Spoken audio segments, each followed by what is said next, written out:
C'est parti pour notre séquence Launchpad, un rendez-vous qui est vraiment dédié aux startups qui démarrent, qui attaquent des marchés. Bonjour Marwan Elfites. Bonjour. Je rappelle que vous êtes responsable du programme Startup chez Station F. Et là, ce qui va nous intéresser, c'est le jeu vidéo, le secteur du divertissement qui est un des grands gagnants de 2020. Exactement. Alors, l'industrie est énorme, une croissance à 2 chiffres. Je pense que vous y reviendrez tout à l'heure. Et puis, ce qui est intéressant, c'est de voir que même des gros acteurs qui n'étaient pas extrêmement présents sur le marché, ils sont allés. On parle d'Amazon, on parle de Google, même Microsoft sur des formats assez particuliers de cloud gaming notamment. Et puis l'année dernière, c'est aussi l'année de naissance d'une nouvelle licorne française dans le domaine du jeu vidéo, avec Vodou notamment dans l'hyper casual gaming.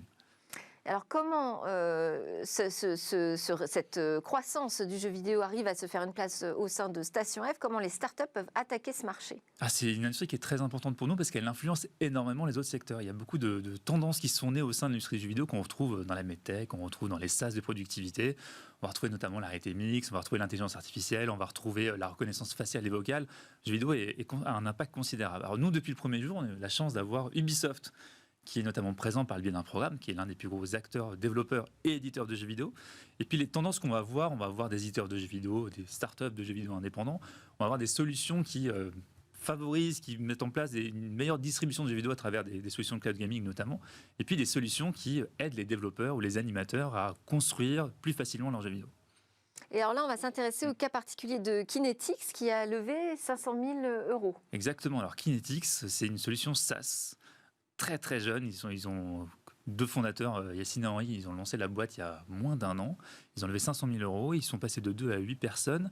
Alors, ce que fait Kinetix, c'est une solution SaaS à destination des animateurs 3D, donc dans l'industrie du jeu vidéo. Donc SaaS, Software as a Service. Solution B2B accessible. De location du service à distance. Exactement, accessible sur un navigateur. À destination des animateurs 3D, donc dont les studios de jeux vidéo, mais aussi animation ou médias au sens large, qui va permettre d'extraire un modèle 3D à partir de n'importe quelle vidéo.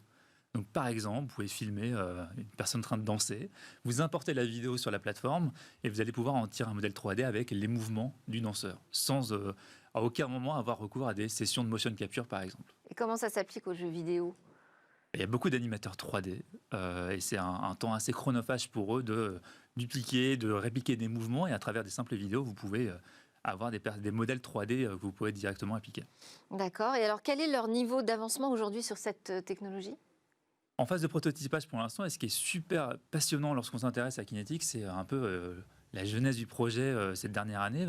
En 1 an, comme je disais, ils sont passés de 2 à 8 personnes, ils ont levé 500 000 €. Et il y a 1 an, ils ne se connaissaient même pas, les deux fondateurs, donc Yacine et Henri. Et ils sont venus à Station F sans aucune idée, ce qui est assez, Comment c'est possible, ça? assez particulier. En effet, 98% des startups que vous avez trouvées sur le campus, elles sont sélectionnées sur un prototype, sur un projet. Alors eux, ils ont participé à un programme qui est assez particulier, qui s'appelle Entrepreneur First. C'est l'un des 30 programmes du campus. C'est ce qu'on appelle dans le milieu un startup studio. Alors ce programme, la genèse est née à Londres. C'est un programme qui est londonien à la base. Ils se sont étendus en Europe, à Paris et Berlin, à Paris et Station F. Alors Startup Studio, c'est qu'ils ne sélectionnent pas du tout des startups, mais ils sélectionnent des talents. Donc ils vont sélectionner par promo une 60aine de personnes, avec en gros 2 profils types.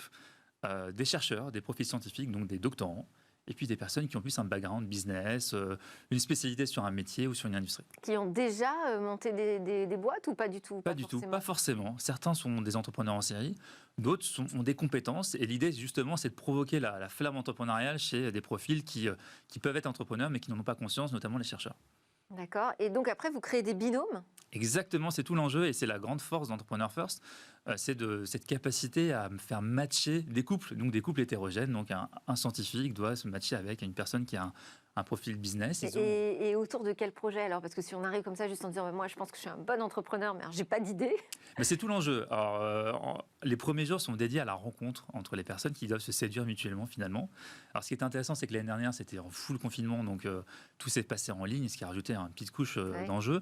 Donc à travers un dashboard digital, des événements en ligne, les personnes se présentent, se rencontrent et présentent surtout leur background et leur spécialité. Et à partir de là, le fit humain se fait, la rencontre se fait, et ensuite, à travers les personnalités et les passions et les compétences, un projet va commencer à se définir.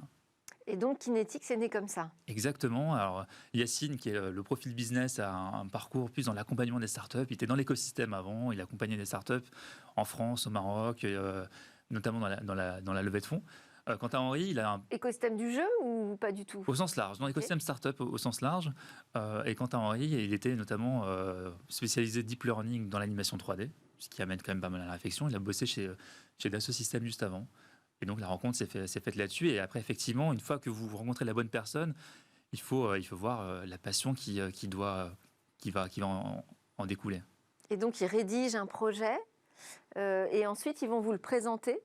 Ils vont leur présenter à leur programme, du coup, Entrepreneur First. Et en fait, effectivement, une fois que le binôme s'est créé, l'enjeu, c'est de trouver le projet. Et donc, lorsqu'une première idée commence à éclore, ils vont, du coup, interroger les futurs clients potentiels. Donc, ils sont allés interroger des animateurs dans des studios de jeux vidéo, animateurs aussi dans l'animation au sens large. Ils ont essayé de découvrir et de penser finalement les problèmes auxquels ces personnes sont confrontées. Et la question des tâches d'animation, de la création de contenu 3D est arrivée. Et puis à partir de là, ils ont commencé à prototyper, avoir des bêta-testeurs et pour affiner le produit. Et ça, ils ont combien de temps dans ce programme Entrepreneur First pour travailler ce produit, cette idée? Alors, ils ont 3 mois entre le moment où ils arrivent. Ils doivent créer ensuite une équipe, un prototype. Et à la fin du programme, ils doivent pitcher leur projet devant le comité d'Entrepreneur First qui va décider d'investir ou pas dans le projet. 3 mois, c'est court. Et l'investissement est à hauteur de combien? Autour de 90 000, 100 000 euros, si je ne dis pas de bêtises. Et c'est un vrai déclencheur, un premier amorçage pour l'entreprise. Et l'étape d'après, donc, c'est d'aller trouver des investisseurs. Et ça fait le lien avec la suite de notre rendez-vous sur les nouveaux business angels qui doivent regarder de près ce que vous faites à Station F. Merci beaucoup, Marwan Elfites, responsable des programmes Startup du plus grand incubateur d'Europe, qu'on retrouve la semaine prochaine sur une nouvelle thématique. Nous, c'est l'heure de notre talk avec donc cette nouvelle génération de business angels de moins de 35 ans.